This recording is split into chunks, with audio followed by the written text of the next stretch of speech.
ఇచ్చిందానే మదనా ఇచ్చిందా లింక్ అదేనా అందరికీ నమస్కారం. సబర్మతి రిపోర్ట్ మూవీని ఇప్పుడే చూడడం జరిగింది. చాలా బ్రహ్మాండమైనటువంటి సినిమా.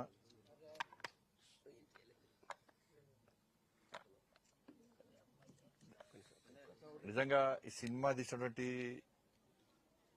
డైరెక్టర్ కానీ ప్రొడ్యూసర్ కానీ తనలో నటీనటులందరికీ సిబ్బంది అందరికీ కూడా హృదయపూర్వక అభినందనలు.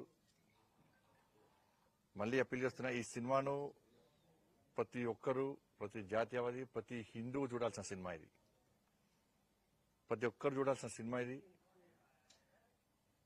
ఎలాంటి వివాదాలు లేకుండా, వివాదాస్పద వ్యాఖ్యలు లేకుండా, నిజం నిప్పు లాంటిది అన్నటువంటి ఒక నానుడికి ఇది నిదర్శనమే ఈ సబర్మతి రిపోర్ట్ మూవీ. ఇన్ని సంవత్సరాలు దేశాన్ని పాలించిన కాంగ్రెస్ పార్టీ దేశ చరిత్రనే మార్చి అర్థం పడతలేని విషయాలను జోడించి, సంబంధం లేని విషయాలను జోడించి వాస్తవ చరిత్రను తెరమరు చేసే ప్రయత్నం చేసింది కాంగ్రెస్ పార్టీ. ఆ రోజు గోధ్రాలో జరిగిన సంఘటన విషయంలో కూడా, 2002లో జరిగినటువంటి సంఘటన విషయంలో కూడా కాంగ్రెస్ పార్టీ ఒక వర్గాన్ని కొమ్ముగాస్తూ, ఒక వర్గాన్ని పెంచి పోషిస్తూ, ఒక ప్లాన్ ప్రకారం అయోధ్య నుంచి వచ్చినటువంటి కరసేవకులను హతమార్చాలని చెప్పి ఉద్దేశంతో, హత్య చేయాలనే ఉద్దేశంతో, తద్వారా ఈ దేశంలో మత విద్వేషాలు తగిలించి రాజకీయ లబ్ధి పొందాలని చూసినటువంటి కాంగ్రెస్ పార్టీ యొక్క కుట్రలను ఈ రోజు బహిర్గతమైంది ఈ సినిమా ద్వారా. ఇన్ని రోజులు మేము ఏం చెప్పినా కూడా బీజేపీ వాళ్ళు గదే చెప్తారు, వాళ్ళకి అనుకూలంగా చెప్తారని చెప్పి చాలా మంది చాలా రకాలుగా వ్యాఖ్యలు చేశారు. ఇది వాస్తవ చరిత్ర అని చెప్పి గతం నుంచి కూడా భారతీయ జనతా పార్టీ, హిందూ సంస్థలు కానీ, జాతీయవాదులు కానీ, కొన్ని మీడియా సంస్థలు కూడా ఈ హత్యాకాండ జరిగింది, ప్లాన్ ప్రకారం జరిగిన హత్య, కరసేవకులను హతమార్చడమే ఈ హత్య అని చెప్పి, ఈ సంఘటన అని చెప్పి అనేక సందర్భాలు చెప్పినప్పుడు కూడా కాంగ్రెస్ పార్టీకి ఒక సెక్షన్ మీడియా సపోర్ట్ చేయడం, ఇంకో సెక్షన్ మీడియా వాస్తవాలను బహిర్గతం చేసే ప్రయత్నం చేయడం, ఇవన్నీ ఇన్ని రోజులు జరిగినాయి వారి. కానీ ఇప్పుడు కూడా సమాజంలో కూడా జరిగిన విషయం ఏదో ఇప్పుడు కూడా తెలియదు చాలా మందికి. ఇప్పుడు తెలియదు, ఏదో మత విద్వేషాలు తగినాయి, రెండు వర్గాల మధ్య గొడవైంది, అనుకోకుండా సంఘటన జరిగింది, లోపల గ్యాస్ స్టవ్ పెట్టుకుని అయోధ్య పోయేస్తున్నారు, అక్కడ వంట చేసుకుని వచ్చి స్టవ్ అంటే మిస్ఫైర్ అయిపోయింది, సిలిండర్ వెళ్ళిందనో, ఇంకో రకరకాలుగా ఇలా సినిమాలు చూపెట్టిన విధంగానే అనేక కట్టుకథనాలు వినిపించి ఇలా నమ్మించే ప్రయత్నం చేశారు.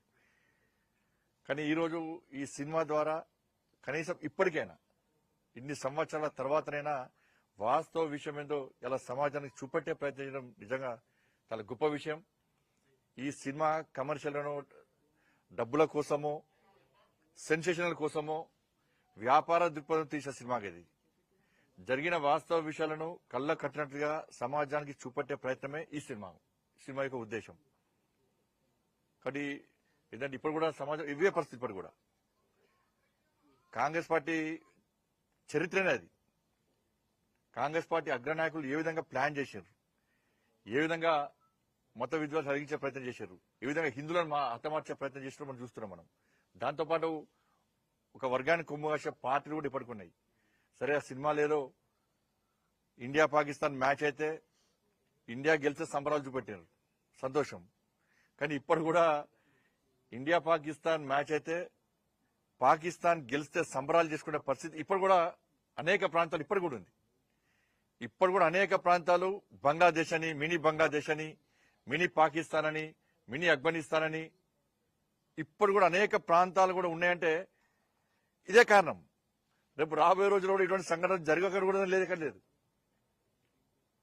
ఇప్పుడు మినీ పాకిస్తాన్ అని చెప్పి ఇండియాలో ఉందంటే, మినీ బంగ్లాదేశ్ అని ఇండియాలో ఉందంటే, ఇండియా పాకిస్తాన్ మ్యాచ్ అయితే ఇండియా గెలవద్దని కోరుకొని పాకిస్తాన్ గెలిస్తే సంబరాలు చేసుకునే పరిస్థితి ఇంకా ఉందంటే ఎవరు మారాలి? ఇప్పుడు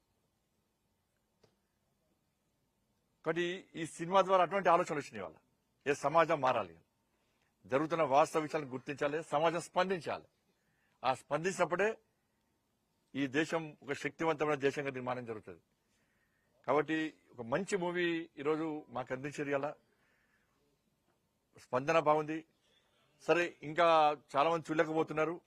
నేను మళ్ళీ మీడియా ద్వారా అప్పీల్ చేస్తున్నా, ప్రతి ఒక్కరూ సినిమా చూడండి, సబర్మతి రిపోర్ట్ సినిమా చూడండి, వాస్తవ విషయాలు తెలుసుకోండి. కాంగ్రెస్ పార్టీ దాంతోపాటు కొన్ని పార్టీలు ఒక వర్గానికి కొమ్ముగాస్తూ హిందూ సమాజం పట్ల ఏ విధంగా కుట్రలు కుతంత్రాలతో హిందూ సమాజాన్ని నాశనం చేసే ప్రయత్నం చేస్తారో ఈ సినిమాను చూసిన తర్వాత కనీసం అర్థం చేసుకోండి. మేము ఇన్ని రోజులు చెప్పిన విషయాలు వాస్తవాలు చెప్పి ఇలా సినిమా చూపెట్టింది వాళ్ళు. భారతీయ జనతా పార్టీ ఎప్పుడు వాస్తవాలు చెప్తుంది, అబద్దాలు చెప్పేది కాంగ్రెస్ పార్టీ. కాంగ్రెస్ పార్టీ నాయకులు చూడాలి సినిమా. ఇది కాంగ్రెస్ పార్టీ కార్యకర్తలు కూడా అప్పీల్ చేస్తారు, సినిమా చూడండి. ఈ సినిమా ప్రతి ఒక్కరూ ఈ సినిమా చూడాల్సిన విషయం, ప్రతి హిందూ సినిమా చూడాల్సిన విషయం ఇది. అంటే మరొకసారి ఆ డైరెక్టర్కు, ప్రొడ్యూసర్కు, ఆ సిబ్బందికి అందరూ కూడా కష్టపడ్డ సిబ్బంది అందరూ కూడా హృదయపూర్వక అభినందన తెలియజేస్తూ, తెలంగాణ రాష్ట్రంలో కూడా ఈ సినిమాకు ట్యాక్స్ ఎగ్జంప్షన్ ఇవ్వాలని చెప్పి భారతీయ జనతా పార్టీ డిమాండ్ చేస్తున్నది. ఉత్తరప్రదేశ్ లో కూడా ట్యాక్స్ మినహాయించింది ఉత్తరప్రదేశ్ ప్రభుత్వం. ఈ రాష్ట్ర ప్రభుత్వం కూడా ఈ తెలంగాణ రాష్ట్రంలో విడుదలైనటువంటి ఈ సినిమాకు కూడా ట్యాక్స్ మినహాయించాలని చెప్పి భారతీయ జనతా పార్టీ డిమాండ్ చేస్తున్నది.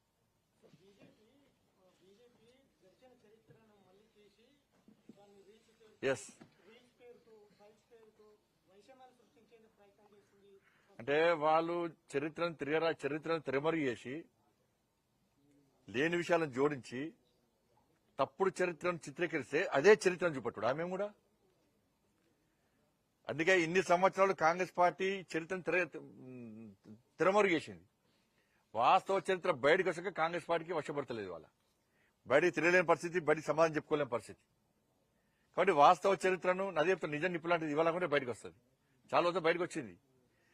రాబోయే రోజుల్లో కూడా ఇంకా చరిత్రను, నేను ఇదే కాదు, ఈ విషయం కాదు, దేశ చరిత్ర విషయంలో, దేశ స్వాతంత్ర సమరం విషయంలో కానీ, దేశ చరిత్ర విషయంలో కానీ ఇలా కాంగ్రెస్ పార్టీ చరిత్రను తిరమరు చేసే ప్రయత్నం చేస్తున్నది.